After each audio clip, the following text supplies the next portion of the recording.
പ്രിയപ്പെട്ട വിദ്യാർത്ഥികളെ, basic അക്കൗണ്ടിങ്ങിൻ്റെ subsidiary book എന്ന് പറയുന്ന ടോപ്പിക്കിലെ മറ്റൊരു ക്ലാസ്സിലേക്ക് ഏവർക്കും സ്വാഗതം. സബ്സിഡറി ബുക്കിനെ കുറിച്ച് പറയുമ്പോൾ നമ്മൾ ഒരുപാട് കാര്യങ്ങൾ കഴിഞ്ഞ ക്ലാസ്സുകളിൽ പറഞ്ഞു. അതിൽ ഒരുപാട് തരത്തിലുള്ള ബുക്സുകൾ നമ്മൾ ചർച്ച ചെയ്ത് കഴിഞ്ഞു. കഴിഞ്ഞ ക്ലാസ്സിൽ നമ്മൾ അവസാനമായി ചർച്ച ചെയ്തത് ക്യാഷ് ബുക്കിൽ തന്നെ പെറ്റി ക്യാഷ് ബുക്ക് എന്ന് പറയുന്ന ഒരു ക്യാഷ് ബുക്കിനെ കുറിച്ചായിരുന്നു. നിങ്ങൾക്ക് ആ ക്ലാസ്സിൽ പറഞ്ഞ കാര്യങ്ങളൊക്കെ മനസ്സിലായിട്ടുണ്ടാവുമെന്ന് വിചാരിക്കുന്നു. ഇന്നത്തെ നമ്മുടെ ക്ലാസ്സിൽ നമ്മൾ നിങ്ങളെ പരിചയപ്പെടുത്തുന്ന സബ്സിഡറി ബുക്ക് പർച്ചേസ് ബുക്കാണ്. അപ്പോൾ എന്താണ് പർച്ചേസ് ബുക്ക്? പർച്ചേസ് ബുക്ക് എന്തിനാണ് യൂസ് ചെയ്യുന്നത്? എങ്ങനെയാണ് നമ്മൾ പർച്ചേസ് ബുക്കിൽ ട്രാൻസാക്ഷൻ എൻ്റർ ചെയ്യുന്നത്?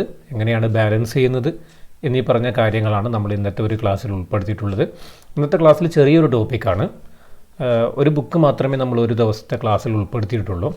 അതുകൊണ്ട് തന്നെ നിങ്ങൾക്ക് പെട്ടെന്ന് തന്നെ ഈസി ആയിട്ട് തന്നെ ക്ലാസ്സുകളിൽ പറയുന്ന കാര്യങ്ങൾ കൃത്യമായിട്ട് തന്നെ മനസ്സിലാക്കുവാനും സാധിക്കുന്നതാണ്. അപ്പോൾ നമുക്ക് വിശദമായ ക്ലാസ്സിലേക്ക് കടക്കാം. അപ്പോൾ നമ്മൾ ഇന്ന് ഡിസ്കസ് ചെയ്യുന്നത് പർച്ചേസ് ബുക്കിനെ കുറിച്ചാണ്. പർച്ചേസ് ബുക്കിനെ കുറിച്ച് പറയുമ്പോൾ നമുക്ക് നേരത്തെ പർച്ചേസ് അക്കൗണ്ട് എന്ന് പറയുന്ന ഒരു അക്കൗണ്ടിനെ കുറിച്ച് അറിയാം. നമ്മൾക്ക് ഒരുപാട് തരത്തിലുള്ള അക്കൗണ്ടുകളുണ്ട് നമ്മൾക്കറിയാം. വേരിയസ് ലെഡ്ജറസ് അക്കൗണ്ട് നമ്മൾ ഓൾറെഡി പ്രിപ്പയർ ചെയ്ത് കഴിഞ്ഞു. ആദ്യം നമ്മൾ ജേർണൽ പഠിച്ചു, അതിനുശേഷം നമ്മൾ പോസ്റ്റിങ്ങിൽ ലെഡ്ജർ പഠിച്ചു. Ledger it's A collection of several accounts എന്നൊക്കെ പഠിച്ചു. അതിലെ ഒരു അക്കൗണ്ട്സാണ് പർച്ചേസ് അക്കൗണ്ട് എന്നൊക്കെ നമ്മൾ പഠിച്ചു. അപ്പോൾ പർച്ചേസ് അക്കൗണ്ടും പർച്ചേസ് ഡേ ബുക്കും തമ്മിൽ വ്യത്യാസമുണ്ടോ? അതല്ല, വ്യത്യാസമില്ലെങ്കിൽ എന്തിനാണ് സെപ്പറേറ്റ് ആയിട്ട് പർച്ചേസ് ഡേ ബുക്ക് നമ്മൾ വരയ്ക്കുന്നത്? അപ്പോൾ ഞാൻ പറഞ്ഞു, പർച്ചേസ് അക്കൗണ്ടിൽ നമ്മൾ സാധാരണ രീതിയിൽ ഈ പറയുന്ന ക്യാഷ് പർച്ചേസും കാണിക്കും. ഇനി മനസ്സിലാക്കുക, പർച്ചേസ് ബുക്ക് എന്ന് പറയുന്നത് നമ്മൾ സാധാരണ രീതിയിൽ ഗുഡ്സ് പർച്ചേസ് ചെയ്യുമ്പോഴാണ് നമ്മൾ സാധാരണ രീതിയിൽ പർച്ചേസ് ബുക്കിൽ കാണിക്കാറ്. ഗുഡ്സ് പർച്ചേസ് ചെയ്യുമ്പോൾ അത് പർച്ചേസ് എക്സ്പെൻസ് ആയിട്ടാണ് നമ്മൾ ട്രീറ്റ് ചെയ്യുന്നതൊക്കെ നമ്മൾ പറഞ്ഞു. അപ്പോൾ പർച്ചേസ് അക്കൗണ്ടിൽ നമ്മൾ ക്യാഷിൽ സാധനം പർച്ചേസ് ചെയ്താലും ക്രെഡിറ്റിൽ സാധനം പർച്ചേസ് ചെയ്താലും നമ്മൾ പർച്ചേസ് അക്കൗണ്ടിൽ കാണിക്കാറുണ്ട്. നിങ്ങൾക്ക് ഓർമ്മയുണ്ടാവുമെന്ന് വിചാരിക്കുന്നു. പർച്ചേസ് ഗുഡ്സ് ഫോർ ₹10,000 എന്ന് പറഞ്ഞു കഴിഞ്ഞാൽ purchase account at to cash ആണ് ജേർണൽ എൻട്രി. നമ്മളത് പർച്ചേസ് അക്കൗണ്ടിൽ ടു ക്യാഷ് എന്ന് പറഞ്ഞിട്ട് എഴുതും. അതുപോലെ തന്നെ പർച്ചേസ്ഡ് ഗുഡ്സ് ഫ്രം ₹100 എന്ന് പറഞ്ഞു കഴിഞ്ഞാൽ അതും പർച്ചേസ് അക്കൗണ്ട് അറ്റ് ടു ക്യാഷിന് പകരം $2A ആണ് ജേർണൽ എൻട്രി. നമ്മുടെ പർച്ചേസ് അക്കൗണ്ടിൽ നമ്മൾ $2A എന്ന് പറഞ്ഞിട്ട് എഴുതും. അപ്പോൾ ഈ രണ്ട് ട്രാൻസാക്ഷനിൽ നിന്ന് കൃത്യമായിട്ട് തന്നെ നിങ്ങൾക്ക് കാര്യങ്ങൾ മനസ്സിലാകും. അതായത് പർച്ചേസ് അക്കൗണ്ടിൽ ക്യാഷ് ട്രാൻസാക്ഷനും ക്രെഡിറ്റ് ട്രാൻസാക്ഷനും നമ്മൾ രേഖപ്പെടുത്തുന്നുണ്ട്. പക്ഷേ പർച്ചേസ് ഡേ ബുക്കിൽ നമ്മൾ അത്തരത്തിൽ ക്യാഷ് ട്രാൻസാക്ഷനും ക്രെഡിറ്റ് ട്രാൻസാക്ഷനും രണ്ടും രേഖപ്പെടുത്തുന്നില്ല. അതിലൊന്ന് മാത്രമേ രേഖപ്പെടുത്തുന്നുള്ളൂ. അത് എന്താണെന്ന് നമ്മൾക്ക് വിശദമായി നോക്കാം. All credit purchase of goods R recorded in the purchase journal. അപ്പോൾ പർച്ചേസ് ഡേ ബുക്ക് എന്ന് പറഞ്ഞത് one of the important subsidiary books or one of the important sub division of journal ആണ്. ഈ ബുക്കിൽ നമ്മൾ രേഖപ്പെടുത്തുന്നത് all credit purchase of goods ആണ്.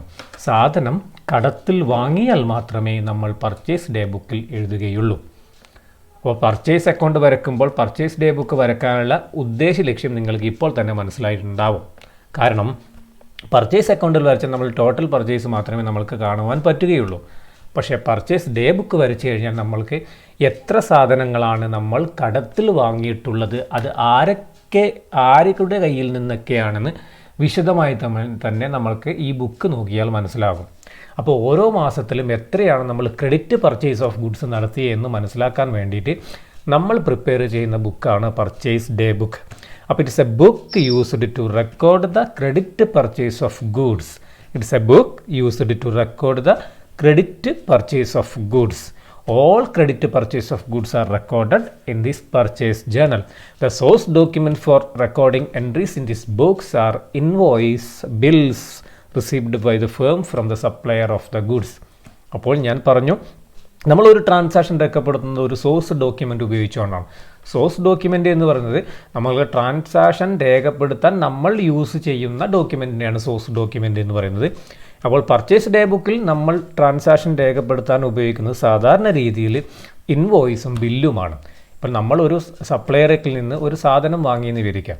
എന്നിട്ട് നമ്മളത് രേഖപ്പെടുത്തുക അയാൾ തന്ന ബില്ലിൻ്റെ അടിസ്ഥാനത്തിലാണ് രേഖപ്പെടുത്തുക, അല്ലെങ്കിൽ ആ ഇൻവോയ്സിൻ്റെ അടിസ്ഥാനത്തിലാണ് നമ്മളത് രേഖപ്പെടുത്തുക. അപ്പോൾ നമ്മൾക്ക് സാധനം സപ്ലൈ ചെയ്യുന്നവരെയാണ് നമ്മൾ സപ്ലയർ എന്ന് വിളിക്കുന്നത്. അപ്പോൾ സപ്ലയറിൽ നിന്ന് സാധനം കടത്തിൽ വാങ്ങിയാൽ നമ്മൾ ഈ ബുക്കിൽ കാണിക്കും. ഏത് ബുക്കിൽ? Purchase day book. അപ്പോൾ purchase day book it's an important book used to record the all credit purchase of goods. All credit purchase of goods, അത് വ്യക്തമായിട്ട് നിങ്ങൾ നോക്കുക. All credit purchase of goods are shown in the purchase day book. Okay, അപ്പോൾ സാധനം കടത്തിൽ വാങ്ങിയാലാണ് purchase day ബുക്കിൽ കാണിക്കുന്നത്. അത് സാധനം ക്യാഷ് കൊടുത്ത് വാങ്ങിയാൽ പർച്ചേസ് ഡേ ബുക്കിൽ വരില്ല. അതുപോലെ തന്നെ ക്രെഡിറ്റിൽ സാധനം വാങ്ങുന്നതിന് പകരം മിഷനറി വാങ്ങിയാൽ പോലും നമ്മുടെ പർച്ചേസ് ഡേ ബുക്കിൽ വരില്ല. കാരണം എന്താ? പർച്ചേസ് ഡേ ബുക്ക് എന്ന് പറയുന്നത് സാധനം കടത്തിൽ വാങ്ങിയാൽ കാണിക്കാനുള്ളതാണ്. സാധനം തന്നെ ക്യാഷ് കൊടുത്ത് വാങ്ങിയാലും നമ്മൾ പർച്ചേസ് ഡേ ബുക്കിൽ എഴുതിയില്ല. അതുപോലെ തന്നെ കടത്തിൽ വാങ്ങുന്നത് സാധനമല്ല, അസറ്റ് ആണെങ്കിൽ നമ്മൾ പർച്ചേസ് ഡേ ബുക്കിൽ എഴുതൂല. ആ പർച്ചേസ് ഡേ ബുക്കിൽ എഴുതുന്ന only all credit purchase of goods, only all credit purchase of goods ആണ്. അപ്പോൾ സാധാരണ സാധനം നമ്മൾ വാങ്ങാറ് സപ്ലയറിൽ നിന്നാണ്. അപ്പോൾ അദ്ദേഹം നൽകുന്ന ഇൻവോയിസോ അല്ലെങ്കിൽ ബില്ലോ ഉപയോഗിച്ചുകൊണ്ടാണ്, അതൊരു സോഴ്സ് ഡോക്യുമെൻ്റായി മാറ്റിക്കൊണ്ടാണ് നമ്മൾ പർച്ചേസ് ഡേ ബുക്കിൽ കാര്യങ്ങൾ രേഖപ്പെടുത്തുന്നത്. അപ്പോൾ നിങ്ങൾക്ക് ക്ലിയർ ആയി എന്ന് വിചാരിക്കുന്നു. അപ്പോൾ ഇതൊരു ചെറിയൊരു ബുക്കാണ്. സാധനം കടത്തിൽ വാങ്ങിയാൽ, സിമ്പിൾ മലയാളത്തിൽ പറഞ്ഞു കഴിഞ്ഞാൽ സാധനം കടത്തിൽ വാങ്ങിയാൽ എഴുതുന്ന ഒരു ബുക്കാണ് purchase day book. That's all. Then format of purchase day book. Purchase day ബുക്കിന് ഒരു ഫോർമാറ്റ് ഉണ്ട്. നമ്മൾ ഹെഡിങ് കൊടുക്കും പർച്ചേസ് ബുക്ക്. പർച്ചേസ് ബുക്ക് എന്ന് പറഞ്ഞ ഹെഡിങ് കൊടുക്കും. 1, 2, 3, 4, 5 കോളങ്ങളുണ്ട്. നോക്കാം നമ്മൾക്ക് ഓരോ കോളങ്ങൾ എന്താണെന്ന് പറയുന്നത്. അപ്പോൾ ഇതാണ് പർച്ചേസ് ബുക്കിൻ്റെ ഫോർമാറ്റ്. നിങ്ങൾക്ക് ക്വസ്റ്റ്യൻ ചോദിക്കും ചിലപ്പോൾ എക്സാമിന്. അപ്പോൾ ഈ ഫോർമാറ്റിനകത്താണ് നിങ്ങൾ കാര്യങ്ങൾ എഴുതേണ്ടത്. വെറുതെ എഴുതിയാൽ മാർക്ക് കിട്ടുകയില്ല. ഈ ഫോർമാറ്റിൻ്റെ അകത്ത് തന്നെ നിങ്ങൾ നിർബന്ധമായിട്ടും നിങ്ങളുടെ കാര്യങ്ങൾ എഴുതേണ്ടതാണ്. അപ്പോൾ പർച്ചേസ് ഡേ ബുക്കിൻ്റെ ഫോർമാറ്റ് ഇതാണ്. ആദ്യത്തെ കോളം ഡേറ്റ്, നമ്മൾക്ക് എപ്പോഴും അറിയാം ആദ്യത്തെ കോളം ഡേറ്റ് ആണ്. രണ്ടാമത്തത് ഇൻവോയ്സ് നമ്പർ. ഞാൻ നേരത്തെ പറഞ്ഞു സപ്ലയർ നൽകുന്ന ഇൻവോയ്സ് നമ്പർ ഉപയോഗിച്ചുകൊണ്ടാണ് നമ്മൾ ആ ട്രാൻസാക്ഷൻ രേഖപ്പെടുത്തുന്നത്. അപ്പോൾ ആ ഇൻവോയ്സിൽ ഒരു നമ്പർ ഉണ്ടാകും. ആ നമ്പറാണ് നമ്മൾ ഇൻവോയ്സ് നമ്പർ എന്ന് പറയുന്നത്. അത് ക്വസ്റ്റ്യൻ ഉണ്ടാകും, ഇല്ലെങ്കിൽ അത് എഴുതേണ്ടതില്ല. അപ്പോൾ ഡേറ്റ്, ഈ കോളം വരച്ച് വെക്കുക. നമ്പർ എഴുതേണ്ടടുത്ത് എഴുതാകുന്നാൽ മതി. കോളം നിർബന്ധമായിട്ടും ഫോർമാറ്റിനകത്തെ എല്ലാ കോളങ്ങളും നിർബന്ധമായിട്ടും നിങ്ങൾ വരച്ച് വയ്ക്കേണ്ടതാണ്. ഡേറ്റ്, അതുപോലെ തന്നെ ഇൻവോയ്സ്. അടുത്ത നെയിം ഓഫ് സപ്ലയർ, ആരിൽ നിന്നാണ് നിങ്ങൾ സാധനം കടത്തിൽ വാങ്ങുന്നത് അതാണ് നമ്മുടെ ഇവിടെ എഴുതേണ്ടത്. അദ്ദേഹത്തിൻ്റെ പേരും ആ പറയുന്ന വാങ്ങിയ സാധനത്തിൻ്റെ ഡീറ്റെയിൽസുമാണ് ഇവിടെ എഴുതേണ്ടത്. LF, നമ്മുടെ ലെഡ്ജർ ഫോളിയോയിലുള്ള നമ്പറാണ് ഇവിടെ എഴുതേണ്ടത്. അടുത്തത് എമൗണ്ട്, അതിൻ്റെ ഔട്ടർ കോളത്തിൽ ഈ എമൗണ്ട് കോളത്തിൽ നമ്മൾ എഴുതേണ്ടത് ഇതിൻ്റെയൊക്കെ അഡ്ജസ്റ്റ് ചെയ്ത നെറ്റ് എമൗണ്ടാണ്. നമുക്ക് നോക്കാം. അപ്പോൾ ഞാൻ പറഞ്ഞ ആദ്യത്തെ കോളം ഡേറ്റ് ഓഫ് പർച്ചേസ് നടത്തിയ തീയതി. രണ്ടാമത്തെ column invoice number of purchase made, purchase നടത്തുമ്പോൾ നമുക്ക് കിട്ടിയ ഇൻവോയ്സിലുള്ള നമ്പർ. മൂന്നാമത്തെ column name of supplier from womb goods purchased, നമ്മൾ ആരിൽ നിന്നാണ് ഗുഡ്സ് വാങ്ങിയത്, അത് എന്ത് ഗുഡ്സാണ്, അതിൻ്റെ റേറ്റ് എന്തൊക്കെയാണെന്നാണ് ഈ ഒരു കോളത്തിൽ നമ്മൾ കാണിക്കേണ്ടത്. LF എന്ന് പറഞ്ഞാൽ നമ്മുടെ ലെഡ്ജർ ഫോളിയോ, നമ്മുടെ ലെഡ്ജർ അക്കൗണ്ടിലുള്ള ഒരു നമ്പർ ഉണ്ടാവും. ആ നമ്പറാണ് നമ്മളിവിടെ എഴുതുന്നത്. ഇതൊരു പ്രാക്ടിക്കൽ പർപ്പസിന് ആവശ്യമുള്ളൂ. നമ്മുടെ എക്സാം പോയിൻ്റ് ഓഫ് വ്യൂവിൽ ഈ ഒരു കോളം എപ്പോഴും ബ്ലാങ്ക് ആയിരിക്കും. അടുത്ത എമൗണ്ട് ഓഫ് ഗുഡ്സ് പർച്ചേസ് നമ്മൾ അഡ്ജസ്റ്റ് ചെയ്ത അവസാനത്തെ എമൗണ്ടാണ് ഇവിടെ കാണിക്കുക. അതങ്ങനെ അഡ്ജസ്റ്റ് ചെയ്തതെന്ന് പറയാൻ കാരണം ചിലപ്പോൾ ഡിസ്കൗണ്ടൊക്കെ ഉണ്ടാവും. അപ്പോൾ അതൊക്കെ കുറച്ചിട്ട് നെറ്റ് എമൗണ്ടാണ് ഈ എമൗണ്ട് കോളത്തിൽ നമ്മൾ കാണിക്കുക. ഓക്കെ, അപ്പോൾ ഇതൊക്കെയാണ് നമ്മുടെ പർച്ചേസ് ഡേ ബുക്കിൻ്റെ ഫോർമാറ്റ്. അപ്പോൾ നിങ്ങൾക്ക് മനസ്സിലായിട്ടുണ്ടാവുമെന്ന് വിചാരിക്കുന്നു. ഇനി ഇതൊരു ഈസി ആയ ഒരു ടോപ്പിക്കാണ് പർച്ചേസ് ഡേ ബുക്ക്. അപ്പോൾ നമ്മൾക്ക് അതിലൊരു പ്രോബ്ലം ചെയ്ത് നോക്കാം. അപ്പോൾ നിങ്ങൾ ഓർത്ത് വെക്കുക, പർച്ചേസ് ഡേ ബുക്ക് എന്താണ് കാണിക്കുന്നത്? എല്ലാ ക്രെഡിറ്റ് പർച്ചേസ് ഓഫ് ഗുഡ്സ് ആണ് കാണിക്കുന്നത്. നമുക്കൊരു പ്രോബ്ലത്തിലേക്ക് കടക്കാം. Enter the following transaction high life fashions in purchase book for the month of September 2017 സെപ്റ്റംബറിലെ ഹൈ ലൈഫ് ഫാഷനിലെ പർച്ചേസ് ഡേ ബുക്കാണ് നമ്മളോട് വരയ്ക്കാൻ പറയുന്നത്. നമ്മൾക്ക് നോക്കാം എന്തൊക്കെ കാര്യങ്ങളാണ് തന്നിട്ടുള്ളത് എന്ന്. 1/9/2017 തന്നത് purchase of following goods on credit from Ratna ട്രേഡേഴ്സിൽ നിന്നും 1/9/2017 പർച്ചേസ് ചെയ്ത ക്രെഡിറ്റിലാണ് പർച്ചേസ് ചെയ്തത്. ക്രെഡിറ്റ് പർച്ചേസ് ഓഫ് ഗുഡ്സ് മാത്രമേ പർച്ചേസ് ഡേ ബുക്കിൽ വരൂ. ഞാൻ നേരത്തെ അത് കുറേ പ്രാവശ്യം നിങ്ങളോട് പറഞ്ഞു കഴിഞ്ഞു. ഇനി നമ്മൾക്ക് നോക്കാം 1/9/2017 എന്താ ചെയ്തത്? രത്ന ട്രേഡേഴ്സിൽ നിന്നും കുറച്ച് സാധനങ്ങൾ കടത്തിൽ വാങ്ങി. അത് ഏതൊക്കെയാണെന്ന് നോക്കാം. ആസ് പെർ ഇൻവോയ്സ് നമ്പർ 714, ഈ ഇൻവോയ്സ് നമ്പർ കോളത്തിൽ നമ്മൾ ഈ നമ്പറാണ് എഴുതേണ്ടത്. ഇവിടെ 714 വളരെ കൃത്യമായി തന്നെ നമ്മൾക്ക് തന്നിട്ടുണ്ട്. അത് തന്നിട്ടില്ലെങ്കിൽ ആ കോളം നിങ്ങൾ ബ്ലാങ്ക് ആയി വിടുക. 25 shirt at the rate of ₹300 per shirt. 25 shirt വാങ്ങിന് അതിന് ഒരു ഷർട്ടിന് 300 രൂപ വെച്ചിട്ടാണ്. 20 pants of ₹700 per pant. 20 pant വാങ്ങിയിട്ടുണ്ട്, അത് ഒരു പാൻറ്റിന് 700 രൂപയാണ്. ഓക്കെ, ദെൻ ഇത് രണ്ടും കൂട്ടിയിട്ട് ലെസ് 10% ട്രേഡ് ഡിസ്കൗണ്ട്, 10% ട്രേഡ് ഡിസ്കൗണ്ടും ഉണ്ട്. അപ്പോൾ ഈ വിലയൊക്കെ കൂട്ടിയിട്ട് അതിൽ നിന്ന് 10% കുറച്ചിട്ടുള്ളതാണ് നമ്മൾ കൊടുക്കേണ്ടത്, അല്ലെങ്കിൽ നമ്മുടെ ക്രെഡിറ്റ് എന്ന് പറയുന്നത്. നമ്മൾ സാധനം കടത്തിൽ വാങ്ങിയതിൻ്റെ എമൗണ്ട് അതാണ്. ദെൻ അടുത്ത ട്രാൻസാക്ഷൻ നടന്നത് 5/9/2017 purchased machinery from ABC machine limited ₹25,000. 25,000 രൂപയ്ക്ക് മിഷനറി വാങ്ങി ABC മിഷൻ ലിമിറ്റഡിൽ നിന്ന്. ഓക്കെ, ഇത് നമ്മുടെ പർച്ചേസ് ഡെബിറ്റിൽ വരുമോ ഇല്ലയോ? നിങ്ങളൊന്ന് ചിന്തിച്ച് നോക്കിയേ. മിഷനറി എന്ന് പറയുന്നത് എന്താ? അസറ്റ് വാങ്ങിയാൽ, കടത്തിൽ വാങ്ങിയാലും ക്യാഷ് കൊടുത്ത് വാങ്ങിയാലും നമ്മുടെ പർച്ചേസ് ബുക്കിൽ വരുമോ? ഇല്ല. എന്തുകൊണ്ടാണ്? പർച്ചേസ് ബുക്കിൽ വരുന്നത് ഗുഡ്സ് കടത്തിൽ വാങ്ങിയാൽ മാത്രമാണ്. ഓക്കെ, ഇനി 7/9/2017 purchases following goods on credit mister Bombay fashion house as per invoice number 327. Bombay fashion house എന്ന് പറയുന്ന അവരിൽ നിന്ന് നമ്മൾ സാധനം, അതായത് ഈ പറയുന്ന ഹൈ ലൈഫ് ഫാഷൻ സാധനം കടത്തിൽ വാങ്ങിയിട്ടുണ്ട്. അവിടെ സാധനം കടത്തിൽ വാങ്ങിയത്, അതുകൊണ്ട് പറയുന്ന ട്രാൻസാക്ഷനൊക്കെ വരും. എന്താ? Invoice number 327. നമുക്ക് എന്താ നോക്കാം. 10 ഫാൻസി ട്രൗസേഴ്സ് 10 വാങ്ങിയിട്ടുണ്ട്. ഒന്നിൻ്റെ വില 500 രൂപയാണ്. അതുപോലെ തന്നെ 20 ഫാൻസി ഹാറ്റ് വാങ്ങിയിട്ടുണ്ട്. ഒരു ഹാറ്റിൻ്റെ വില 100 രൂപയാണ്. 20 വാങ്ങിയിട്ടുണ്ട്. ഒന്നിൻ്റെ വില 100 രൂപയാണ്. ഇനി മൊത്തത്തിൽ ഡിസ്കൗണ്ട് കൊടുക്കുന്നത് 5% ഡിസ്കൗണ്ട് ഈ ഐ ലൈഫ് ഫാഷന് കിട്ടുന്നത്. മൊത്തം എമൗണ്ടിന് 5% കുറച്ചിട്ട് ബാക്കിയുള്ള എമൗണ്ട് നെറ്റ് എമൗണ്ട്. ഇനി 15/9/2017 എന്താണ് സംഭവിക്കുന്നത് നോക്കാം. Purchases following goods for cash from miss സോൾട്ട fashions as per invoice number 6781. അതായത് സോൾട്ട ഫാഷനിൽ നിന്നും ഗുഡ്സ് വാങ്ങിയിട്ടുണ്ട്, പക്ഷേ ക്യാഷ് കൊടുത്തിട്ടുണ്ട്. ഗുഡ്സ് വാങ്ങിയിട്ടുണ്ട്, പക്ഷേ അത് ക്യാഷ് കൊടുത്തിട്ടുണ്ട് എന്ന് പറയുന്നത് 5 പ്ലെയിൻ ഷർട്ട് വാങ്ങിയത് 200 രൂപ വെച്ചിട്ടാണ്. ഈ ട്രാൻസാക്ഷൻ നമ്മുടെ പർച്ചേസ് ബുക്കിൽ കാണിക്കുമോ? ക്യാഷ് കൊടുത്ത് സാധനം വാങ്ങിയത് കാണിക്കുമോ ഇല്ലയോ? നിങ്ങൾ പറ, കാണിക്കുമോ ഇല്ലയോ? കാണിക്കില്ല. കാരണം എന്താ? ക്രെഡിറ്റ് പർച്ചേസ് ഓഫ് ഗുഡ്സ് ആണ് പർച്ചേസ് ബുക്കിൽ വരിക. ഈ സാധനം ക്യാഷ് കൊടുത്തിട്ടുണ്ട് എന്ന് പറയുന്നുണ്ട്, വ്യക്തമായി തന്നെ പറയുന്നുണ്ട്. അതുകൊണ്ട് തന്നെ നമ്മുടെ ക്യാഷ് ബുക്കിൽ ഈ ഇത്തരം ഐറ്റം നമ്മുടെ പർച്ചേസ് ബുക്കിൽ ഇത്തരം ഐറ്റം വരികയില്ല. നോക്കാം നമ്മൾക്ക് എങ്ങനെയാണ് ചെയ്യുന്നതെന്ന്. ട്രാൻസാക്ഷൻ 1 നമ്മൾക്ക് എങ്ങനെയാണ്? ട്രാൻസാക്ഷൻ 1 നേരത്തെ നമ്മൾ പറഞ്ഞു. Purchase of following goods on credit from Ratna ട്രേഡേഴ്സിൽ നിന്ന് ഇൻവോയ്സ് നമ്പർ 714, ഡേറ്റ് 1/9/2017. 25 ഷർട്ട് 300 രൂപ, ഒരു ഷർട്ടിന് 20 പാൻറ്റ്, ഒരു പാൻറ്റിന് 700 രൂപ, മൊത്തത്തിൽ 10% ട്രേഡ് ഡിസ്കൗണ്ട്. നോക്കാം നമ്മൾക്ക് എങ്ങനെയാണ്. Date, invoice, name of supplier, LF amount. Date, invoice, name of supplier, LF amount. ഇതാണ് നമ്മുടെ ഫോർമാറ്റ്. നേരത്തെ ഞാൻ പറഞ്ഞു.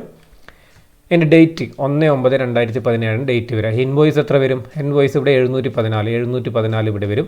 നെയിം ഓഫ് സപ്ലയർ, ആരുടെ പേരാണ് വേണ്ടത്? ആരിൽ നിന്ന്? രത്ന ട്രേഡേഴ്സ്. അപ്പം നമ്മൾ രത്ന ട്രേഡേഴ്സ് എന്ന് എഴുതി. ഇനി താഴെ എന്താ എഴുതുക? ഈ ഡീറ്റെയിൽസ് ആണ് എഴുതുക, എന്തൊക്കെ വാങ്ങിയെന്ന്. 25 shirt at the rate of ₹300. അപ്പോൾ എത്ര വരും? 25 × 300 7,500 രൂപയാണ് വരിക. അടുത്തത് 20 pant at the rate of ₹700. അപ്പോൾ എത്ര വരും? നമുക്ക് 14,000 രൂപ വരും. 14,000 രൂപ വന്നു. ഈ രണ്ടും കൂട്ടിയിട്ട് എത്ര വന്നു? 21,500 രൂപയാണ് ഗ്രോസ് എമൗണ്ട് എന്ന് പറഞ്ഞ്. അതിൽ നിന്ന് നമുക്ക് ഡിസ്കൗണ്ട് എത്ര കിട്ടുന്നുണ്ടെന്ന് പറയുന്നുണ്ട്. ഡിസ്കൗണ്ട് 10% ട്രേഡ് ഡിസ്കൗണ്ട് ഉണ്ട്. അപ്പോൾ ഇതിൻ്റെ 10% എത്ര? 2,150. അപ്പോൾ 21,500 നിന്ന് ഈ പറഞ്ഞ ഡിസ്കൗണ്ട് കുറച്ച് കഴിഞ്ഞാൽ ബാക്കി കിട്ടുന്ന എമൗണ്ടാണ് 19,350. ഇതാണ് നമ്മുടെ നെറ്റ് എമൗണ്ട് കോളത്തിൽ വരേണ്ട ഐറ്റം. അപ്പോൾ 19,350 രൂപ വാല്യൂ ഉള്ള സാധനമാണ് നേരത്തെ പറഞ്ഞ ക്വസ്റ്റ്യനിൽ പറഞ്ഞ ആ ഒരു കമ്പനി ആരിൽ നിന്ന് വാങ്ങിയത്? രത്ന ട്രേഡേഴ്സിൽ നിന്ന് വാങ്ങിയത്. ഓക്കെ, ഇനി നമുക്ക് രണ്ടാമത്തെ ട്രാൻസാക്ഷൻ നോക്കാം. Purchased machinery from ABC limited 25,000 രൂപ മിഷനറി വാങ്ങി. മിഷനറി വാങ്ങിയത് പർച്ചേസ് ഡെബിറ്റിൽ വരുമോ? നേരത്തെ നമ്മൾ പറഞ്ഞു ഇല്ല. Machinery credit purchase of fixed asset is entered in journal proper. അത് പിന്നീട് നമ്മൾ പഠിക്കും, ജേണൽ പ്രോപ്പർ എന്ന് പറഞ്ഞ ബുക്ക്. അപ്പോൾ എന്തായാലും ഈ പർച്ചേസ് ബുക്കിൽ ഈ ഒരു ഐറ്റം വരില്ല. അപ്പോൾ അത് നമുക്ക് കാണിക്കേണ്ടതില്ല. ഇനി മൂന്നാമത്തെ ട്രാൻസാക്ഷൻ എന്താ നമ്മൾ പറഞ്ഞത്? Purchase of following goods on credit from mister MS ഈ പറയുന്ന ബോംബെ ഫാഷൻ ഹൗസിൽ നിന്ന് ഇൻവോയ്സ് നമ്പർ 327. അപ്പോൾ ഡേറ്റിൽ ഏത് എഴുതും? നമ്മൾ ഈ ഡേറ്റ് ഇവിടെ എഴുതും. പിന്നെ ഇൻവോയ്സ് നമ്പർ 327 കിട്ടി. ഇനി നമ്മൾ വാങ്ങിയ ആളായിരുന്നു ബോംബെ ഫാഷൻ. അപ്പോൾ നമ്മൾ ബോംബെ ഫാഷൻ എഴുതും. എന്തൊക്കെയാണ് വാങ്ങിയത്? 10 ഫാൻസി ട്രൗസേഴ്സ് 500 രൂപയാണ് ഒരു ട്രൗസറിന്. അപ്പോൾ 10 fancy trousers at the rate of 500 എന്ന് പറഞ്ഞ് എഴുതും. 20 ഫാൻസി ഹാറ്റ്, അപ്പോൾ 20 fancy hat at the rate of 100 എന്ന് പറഞ്ഞ് എഴുതും. ഓക്കെ, അതിൻ്റെ 5% ഡിസ്കൗണ്ട് നമുക്ക് നോക്കാം. ഡേറ്റ് 7/9/2017 എഴുതി. ഇൻവോയ്സ്, ഈ പറയുന്ന ഇൻവോയ്സ് എഴുതി നമ്മൾ, അദ്ദേഹത്തെ പേര് എഴുതി നമ്മൾ. അതിനുശേഷം 10 ഫാൻസി ട്രൗസേഴ്സ് 500 വെച്ച് എഴുതി. അപ്പോൾ 5000 രൂപ വന്നു. പിന്നെ 20 ഫാൻസി ഹാറ്റ് 100 വെച്ചിട്ട് എഴുതി, 2000 രൂപ വന്നു. ടോട്ടൽ 7000 രൂപ വന്നു. അതിൻ്റെ 5% ഡിസ്കൗണ്ട് ഉണ്ടെന്ന് പറയുന്നു. അപ്പോൾ 5% 350 രൂപ. കുറച്ച് കഴിഞ്ഞാൽ നമ്മൾ കിട്ടുന്ന 6650 രൂപയാണ് നെറ്റ് എമൗണ്ട് ആയിട്ട് നമുക്ക് കിട്ടുന്നത്. ഓക്കെ, മൂന്നാമത്തെ ട്രാൻസാക്ഷനുമായി. ഇനി ട്രാൻസാക്ഷൻ നമ്പർ 4 നോക്കാം നമ്മൾക്ക് എന്താണെന്ന്. Purchase of following goods for cash from സോൾട്ട fashions as per invoice 6781. Following goods for cash എന്ന് പറഞ്ഞിട്ട് ക്യാഷിൽ ഗുഡ്സ് പർച്ചേസ് ചെയ്താൽ നമ്മുടെ പർച്ചേസ് ഡേ ബുക്കിൽ വരില്ല എന്ന് നേരത്തെ ഞാൻ വ്യക്തമായ രീതിയിൽ തന്നെ നിങ്ങൾക്ക് പറഞ്ഞു തന്നു. ഞാൻ ഐറ്റംസ് ഒക്കെ പറഞ്ഞിട്ടുണ്ട്. Cash purchase of goods R entered in cash book. ഇത് ക്യാഷ് ബുക്കിൽ വരുന്ന ഐറ്റവും പർച്ചേസ് അക്കൗണ്ടിൽ വരുന്ന ഐറ്റമാണ്. നമ്മൾക്ക് ഇവിടെ വരികയില്ല. അപ്പോൾ നമ്മുടെ ട്രാൻസാക്ഷൻ കഴിഞ്ഞു. ഇനി നമ്മൾ എന്ത് ചെയ്യും? ഈ 2 എമൗണ്ട് കൂട്ടിയിട്ട് അതിന് കൂട്ടിയിടും. അതിന് നേരെ നമ്മൾ ടോട്ടൽ ക്രെഡിറ്റ് പർച്ചേസ് എന്ന് എഴുതും. ടോട്ടൽ ക്രെഡിറ്റ് പർച്ചേസ് എന്ന് എഴുതും. ഓക്കെ, 26,000 രൂപയാണ് ടോട്ടൽ ക്രെഡിറ്റ് പർച്ചേസ് ആയിട്ട് വരുന്നത്, ഈ 2 എമൗണ്ട് കൂട്ടിയത്. അപ്പോൾ ഈ രീതിയിലാണ് നിങ്ങൾ പർച്ചേസ് ബുക്ക് ചോദിച്ചു കഴിഞ്ഞാൽ നിങ്ങൾ എഴുതേണ്ടത്. ഈ രീതിയിലാണ് നിങ്ങൾ എഴുതേണ്ടത്. അപ്പോൾ നിങ്ങൾ വിദ്യാർത്ഥികളൊന്ന് നോക്കുക. നമ്മൾ എഴുതിയ കാര്യങ്ങളൊക്കെ ഇതിൽ 2 ട്രാൻസാക്ഷൻ മാത്രമേ നമ്മൾക്ക് എഴുതേണ്ടതുള്ളൂ. ബാക്കി ഒരു ട്രാൻസാക്ഷൻ അസറ്റ് വാങ്ങിയതും മറ്റൊരു ട്രാൻസാക്ഷൻ ഗുഡ്സ് ക്യാഷ് കൊടുത്ത് വാങ്ങിയതുമാണ്.